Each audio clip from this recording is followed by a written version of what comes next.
Indian polity అనే subject దాదాపు అన్ని కాంపిటేటివ్ ఎగ్జామినేషన్ సిలబస్లో ఉంటుంది.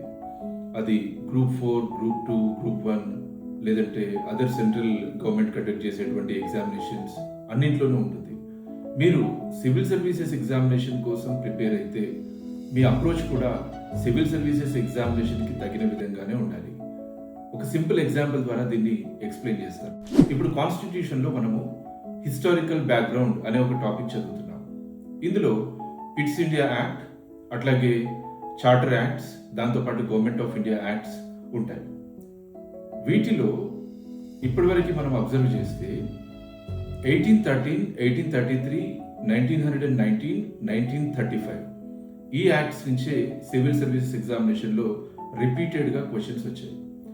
ఇక్కడ ఇందులో నుంచి ఎక్కువగా క్వశ్చన్స్ రావడానికి ఒక బలమైన రీజన్ ఏంటి అంటే, ఫర్ ఎగ్జాంపుల్ ఇప్పుడు ఫెడరల్ ఫార్మ్ ఆఫ్ గవర్నమెంట్ ఉంది మన ఇండియాలో.